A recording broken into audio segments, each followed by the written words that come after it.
Hey YouTube, what's up? I didn't lie this time, I'm actually making videos! Who would have thought?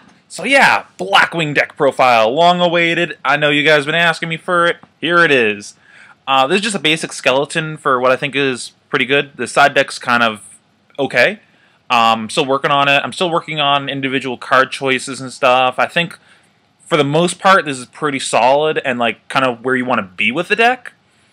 You know, a couple like minor choices and decisions you can make with the deck, but for the most part, I think this is pretty solid. Like, you know, maybe like at most a 1 to 4 card difference would be optimal, something like that. Side deck not included.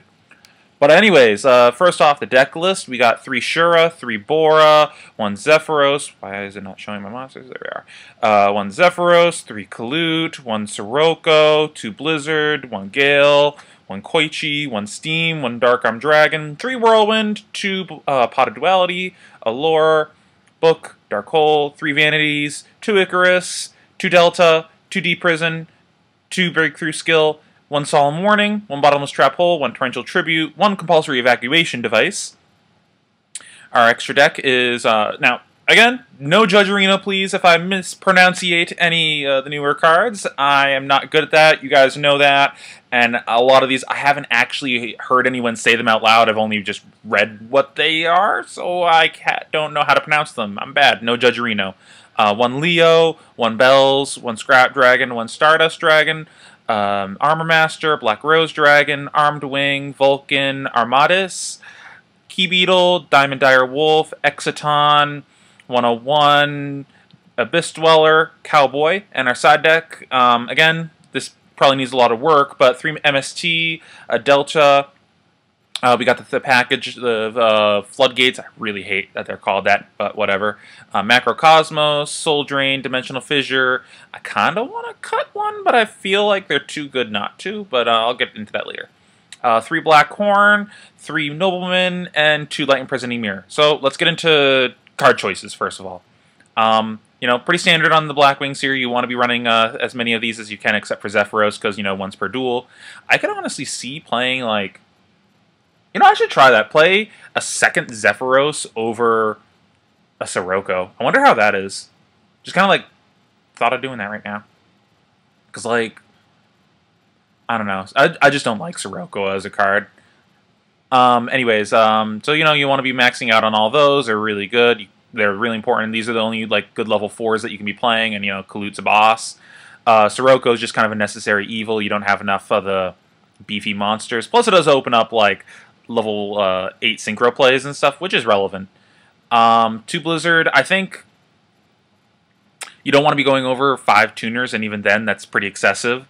So, you know, 2 Blizzard's good right now, and with all the, like... I don't know. I just feel like Blizzard isn't as strong right now because, like, Vulcan doesn't have as many great situations. Like, unless you're bouncing your Whirlwind, it's pretty meh. I don't know. I just don't find myself ever making Vulcan. And Armed Wing, you know, that's okay. It's nothing spectacular. It's nothing amazing. You know, there's much stronger things you can be doing. I find myself more often than not using Blizzard to open up like big OTK combos, like where I summon Blizzard, then special summon like a Bora from my hand, and then use Zephyros in the grave to bounce Bora back, and then resummon it. Like, that's mostly what I'm using it for, to open up big plays like that. But outside of that, I think the card is just a little too slow and just isn't impactful enough to play 3 of anymore. I don't know, that could change, but Gale, nothing to explain there. I think Koichi is probably the best target for sure right now. It gives you the rank 4 plays, which is, I think, really important. Like, I think rank 4s is what you want to be doing in Blackwings right now. And it also opens up level 8 plays, not with Shura, like if you normal summon it and then special summon a Bora or a Zephyros, which is really good. Bells is just really strong in the metagame. Up until the Lightsworns got the Synchro, also, it just crapped on Lightsworns. Like, you just drop that against Lightsworns, what do they do? So good versus them, the old Lightsworns. But a lot of decks have a really hard time dealing with this card. Like, if they don't negate the summon, their only way to interact with it usually is like a 101 or a compulsory, or like Book of Moon and then kill it with like a Dark Hole or something, like not or a Dimensional Prison. Like decks have a hard time interacting with this card, and it's really good against things like the hands. So that's the main reason you play these two, because they're really good versus the hands. Which leads me into Steam. I think Steam's really good because it gives you the Leo play. It also gives you some you know, odd Black Rose Dragon plays, like if you have to, if you're kind of desperate. But basically you go Shura or Bora. You know, you can Shura and attack and then get the Steam, but you know, if you can't, you normal summon the Steam, then special summon Bora, and then you sync for an Armor Master. It has to be Armor Master, I believe, because you can only use synchro materials that are Blackwings.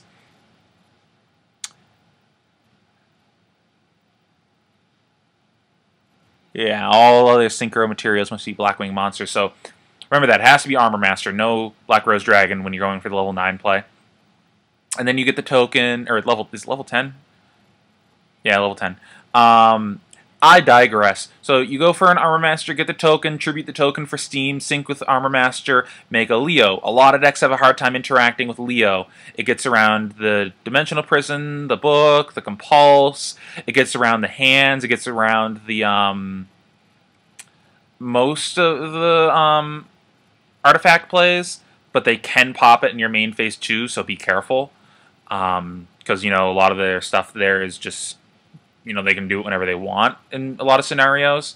So you do have to be careful against artifacts with that card, but, you know, it's pretty easy to stop those kinds of things with, like, vanities and stuff.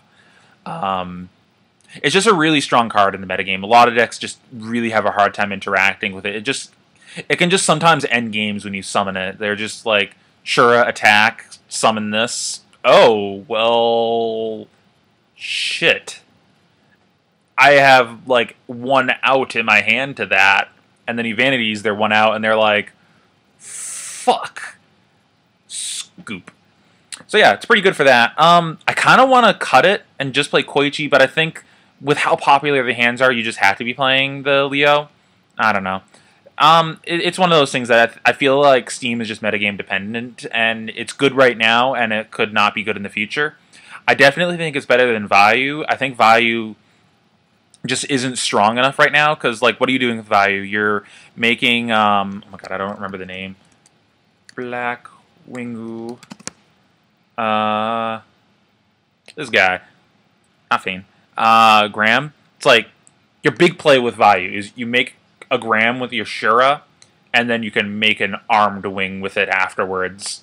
That's okay. It's not amazing. It's just very mediocre. Like, that's a decent +1, but beyond that, whatever.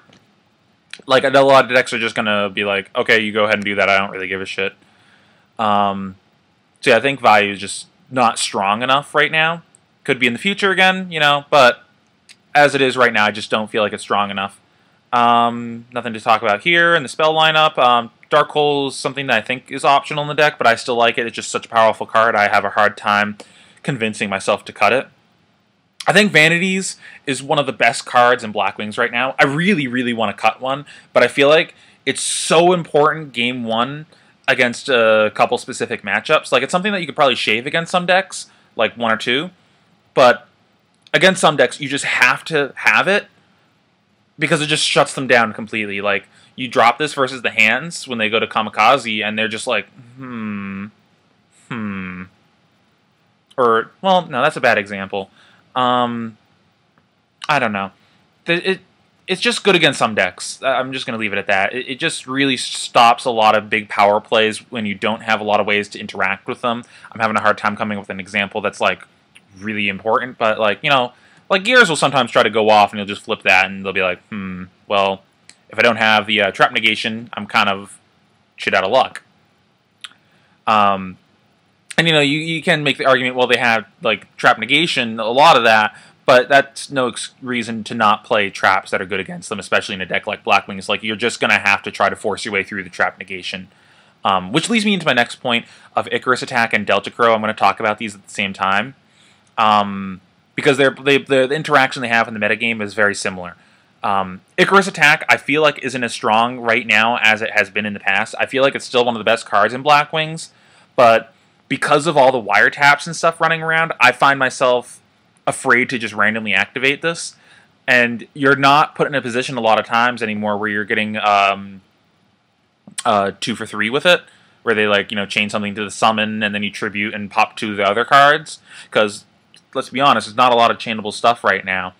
Like, people usually only have a couple ways to like respond to the monster, like Book of Moon, Bottomless, Compulse, Torrential, Solemn Warning. You can't chain Icarus to the Solemn Warning, so that's not even worth mentioning.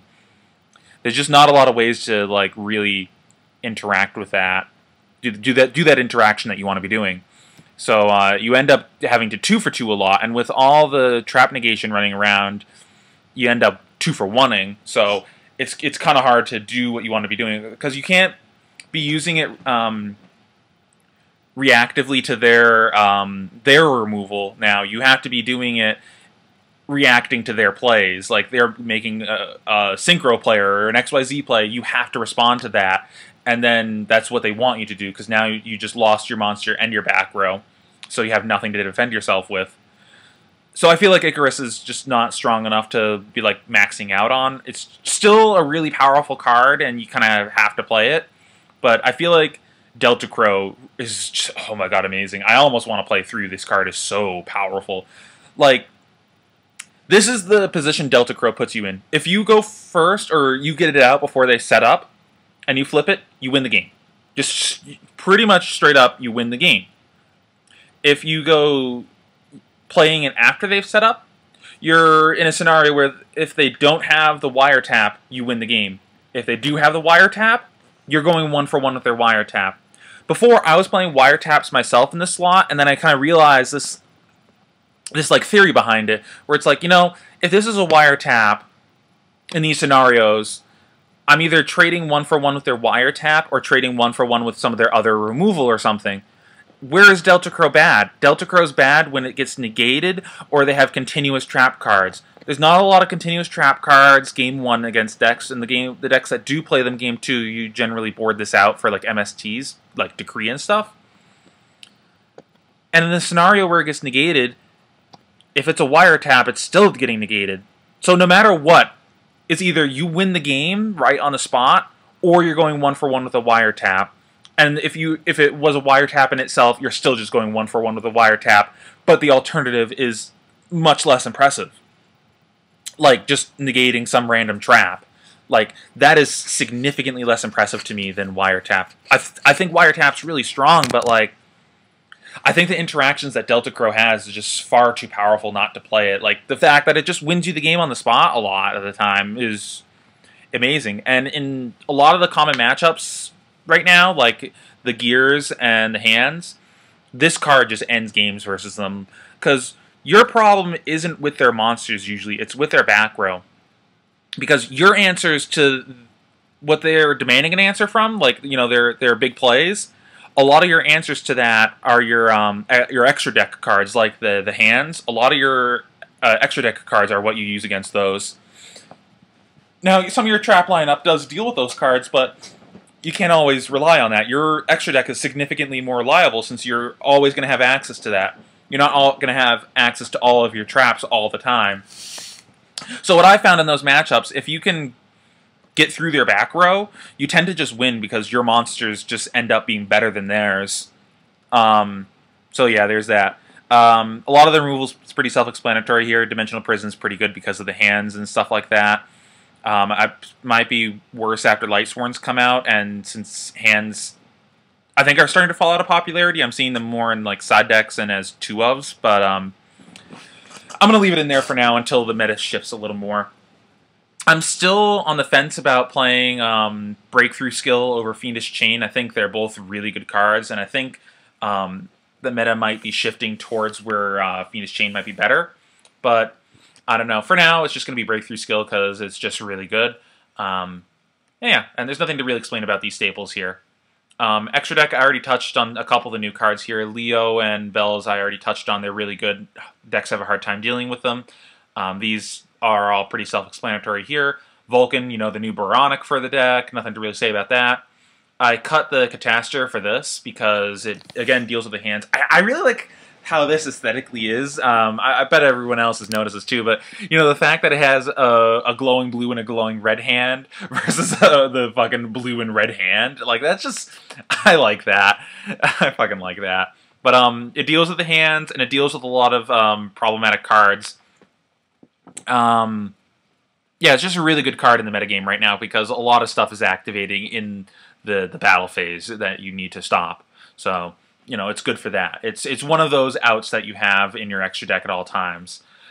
Key Beetle for protecting your Black Whirlwinds, your Vanities, and your side deck cards that are pretty important. You can end games sometimes just by going like not Shurakalut, that'd be shitty. Shura into Koichi and set Vanities, target Vanities, pass. Like, you know, you probably have other set cards too, but like, some decks have a real hard time dealing with that, so by some decks, I mean most decks. Diamond Dyer, you just kind of need to play this to deal with Decree. Like, that's honestly the main reason I play this. Like, there's other cards that do similar things to this. Like, if I wanted to, I could be playing a Black Ship to deal with monsters and stuff, but I feel like I need to have something in my extra deck to deal with Decree, because Decree just poops on Blackwings, absolutely. Like, you see a Decree, and you're just like, well, there goes half of my deck. Especially Game 2, because Game 2, like, a lot of your traps are even more important. I don't know. Exton, nothing to really explain there. Good card. Same with 101. Another one of your answers to the hands, and just good card in general. And Cowboy, nothing to explain there. As for the side deck, I'm still working on it, but the MSTs are mainly for, like, oh my god, I said it so many times. Royal Decree. Only said it like 5 times in this video, but okay. Royal Decree, again, you have to be able to deal with that card or you just lose. Against like Lightsworns and I think it's called Sylvans. And there's some other decks that float around playing it. You gotta have it. Delta Crow, I board this in against... it's probably gonna end up moving to the main board, but it against the decks that it's good against... There's no reason not to play a third. It's just so powerful. The fact that you can just draw it and win the game on the spot is just ridiculous. I don't feel like these really need much explaining. You know, a lot of grave-based cards right now. The Black Horns and the Noblemans are mostly for gears. The Noblemans can probably come in against some of the hand-based decks. And Gravekeepers, because I've always had a problem with Gravekeepers as Blackwings. But that's kind of not really that important.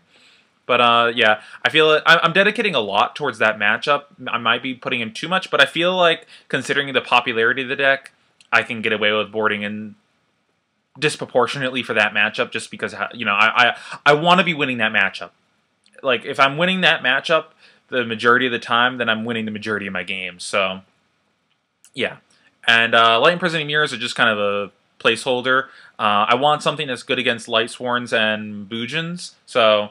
that came to mind. These could also potentially be something like Skill Drain or DNA Surgery, Goes in Match, Rivalry Warlords, any number of things. I'm really debating on that slot on what I'm doing, but the majority of the rest of the side deck I think is going to stay the same. I could see myself shaving an MST because I don't really see myself siding 3 all the time. Usually, like, I'm taking out like the Delta Crows for them, so like I don't really have something for the 3rd MST most of the time because... in the matchups where I do that swap, most of the rest of the cards in my deck are pretty good in that matchup. And I'll end up bringing in other stuff too, so I'm like a little strapped for space. So that's the deck. Again, I'm going to be refining it a little more, and I'm probably going to be making a lot of tech changes for when Lightsworns come out, because from what I understand, they're going to be kind of taking shit on the meta and just really being dominant. But, you know, it's one of those things we're going to have to see how the meta shifts. As it is right now, I feel like this deck list is pretty strong for Blackwings. It's really what you want to be doing. You know, Vanities and Delta, I think, are really important cards in the deck right now, along with Koichi. I think Koichi is really underrated in the deck. Like, the Key Beetle plays with Vanities are just ridiculous, and just should be doing that. That's just what you should be doing in the deck. That just wins you games. And you really want scenarios like that. Like, just, this is a free win if I do such and such. That's always nice to have in deck. So yeah, make sure you guys like, comment, and subscribe. If you guys would like to see anything else in particular, please let me know in the comments below. If you guys want to see some duel videos with the deck, I might do something like, oh my god, what's his name? He does the, I want to say Silent Enigma or something like that. He does the video series of the Nigga Plays Yu-Gi-Oh! You guys probably know who I'm talking about. I could do a thing like that where I do like a daily duel thing of Blackwings. If you want to see that, let me know. And yeah, make sure you guys like, comment, and subscribe. Peace, YouTube.